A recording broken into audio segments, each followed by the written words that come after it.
അവിടെ തന്നെ പഠിപ്പിച്ചു. അതാണ് ശൈഖുനാ ശംസുൽ വാദങ്ങൾ. അപ്പോൾ ഞാൻ പറയുന്നത്, അങ്ങനെയുള്ള ആലിമീങ്ങൾ തെരഞ്ഞെടുത്ത രണ്ട് മഹാരഥന്മാരാണ് ബാഫക്കിത്തങ്ങളും കുക്കോയത്തങ്ങളും.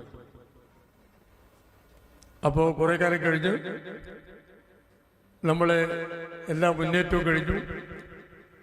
അവസാനം 89 എപ്പോഴാണ് നമ്മൾ അബ്ദുറഹ്മാൻ അധ്യക്ഷ പ്രസംഗത്തെ സൂചിപ്പിച്ച 89. ആ 89-ൽ നമ്മളെ 5-6 ആളുകളെ പുറത്താക്കി. അതിലൊന്ന് ബഹുമാനപ്പെട്ട കാന്തപുരം എ പി അബൂബക്കർ മുസ്ലിയാരാണ്. നിർഭാഗ്യമാണ് അയാൾ പുറത്താക്കിയത്. അല്ലെങ്കിൽ ഇപ്പോൾ സമസ്തന്റെ 100ാം വാർഷികം പ്രഖ്യാപിക്കേണ്ടത് അയാളായിരിക്കും. അത്ര സീനിയോറിറ്റിയുള്ള, അത്ര കഴിവുള്ള ആളാണ്. അത്ര സീനിയോറിറ്റി സമസ്തയിൽ പാരമ്പര്യം, അത്രമാത്രം കഴിവുണ്ട്. ഇന്ന് സമസ്തയെ ഒന്നിച്ചു നയിക്കാൻ മാത്രം കഴിവുള്ള ആളാണ്. കഴിയെങ്കിൽ അയാൾ ഇതിനെ യോജിപ്പിക്കാൻ വേണ്ടത് ഈ സമയത്ത്. ശൈഖുനാ ശംസുൽ ഉലമ ആഗ്രഹിച്ചിരുന്നല്ലോ യോജിപ്പിക്കും.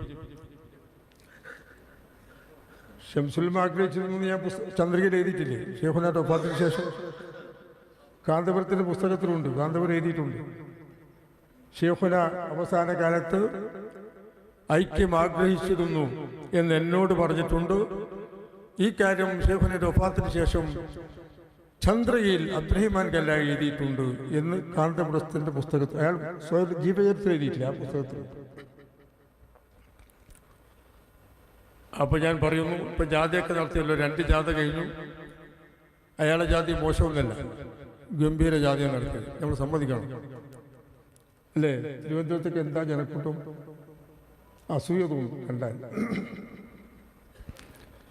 അപ്പൊ ഞാൻ പറയുന്നത്, അവരെ പുറത്താക്കി. അവർ നമുക്കെതിരെ വെല്ലുവിളി ഉയർത്തി. SYSന്റെ സമ്മേളനം പ്രഖ്യാപിച്ചു എറണാകുളത്ത്. നാട്ടിക മുസ്ലിയാർ മറ്റൊരു സമ്മേളനം തൃശ്ശൂരിൽ പ്രഖ്യാപിച്ചു. തൃശ്ശൂരല്ലേ പ്രഖ്യാപിച്ചത്? തൃശ്ശൂർ. ഇവർക്കൊന്നും ഓർമ്മ ഉണ്ടായി, ഇവരൊന്നും ചിലപ്പോൾ ജനിച്ചിട്ടുണ്ടാവില്ല. നാട്ടിക അവിടെയും പ്രഖ്യാപിച്ചു. സമസ്ത മുഷാവറ മീറ്റിംഗ് കൂടി 2 സമ്മേളനം മാറ്റിവെക്കാൻ പറഞ്ഞു, ഭിന്നിപ്പ് ഒഴിവാക്കാൻ. നാട്ടികയും ഞങ്ങളൊക്കെ മാറ്റിവെച്ചു.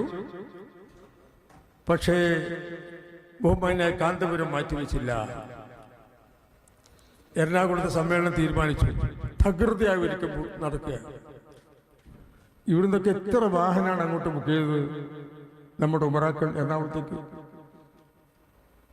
ഒരുപാട് വാഹനങ്ങൾ. കണ്ണൂർ ജില്ലയിൽ നിന്ന്, അന്ന് കാസർഗോഡ് ജില്ലയില്ല, അന്ന് കണ്ണൂർ ജില്ലയിൽ പെട്ടതാ കാസർഗോഡ്. എന്തുണ്ടാ? 84 ഉണ്ടല്ലേ? അപ്പോൾ കണ്ണൂരിൽ നിന്ന് കാസർഗോഡ് നിന്നൊക്കെ ഒരുപാട് വാഹനങ്ങൾ, കോഴിക്കോട് നിന്നും മലപ്പുറത്തൊക്കെ. ഞങ്ങൾ ഭയപ്പെട്ടു പോയി. ആ സമ്മേളനം വിജയിച്ചാൽ പിന്നെ നമ്മളെ കഥ കഴിഞ്ഞു. ഞാൻ അപ്പുറത്ത് കാന്തപുരം ഉള്ളത്. ജനങ്ങളും കൂടി കാന്തപുരത്തിൻ്റെ കൂടെ കൂടിയാലുള്ള കോല, ജനങ്ങൾ കൂടാഞ്ഞിട്ടുള്ള കോല നമ്മൾ കാണുന്നില്ലല്ലോ. ജനങ്ങളും കൂടി കൂടിയാലുള്ള കോല എന്തായിരിക്കും?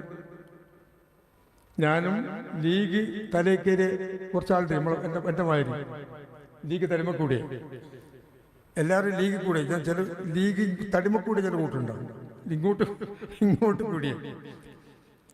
ഞാനും മുഹമ്മദ് ഫൈസി മരിച്ചുപോയി, അള്ളാഹു പുറത്തു കൊടുക്കട്ടെ, നാട്ടിക.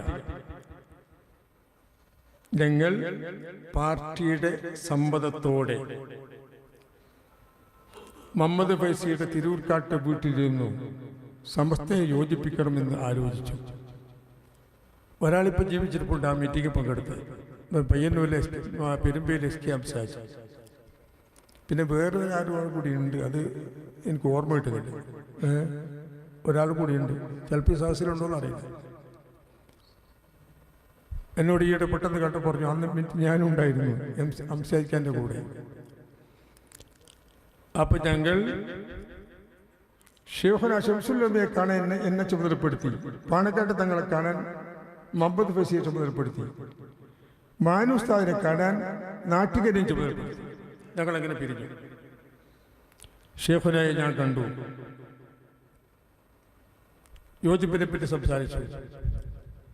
അപ്പം എന്നോട് പറഞ്ഞൊരു വാക്കുണ്ട്, എല്ലാം കേട്ടതിന് ശേഷം ഓക്കെ ഞാൻ സമ്മതിക്കുന്നു, പക്ഷെ എനിക്കിതിനൊക്കെ വയ്യ, ക്ഷീണിതനാണ്, നീ പാണക്കാട്ടേക്ക് പോയിക്കോളൂ.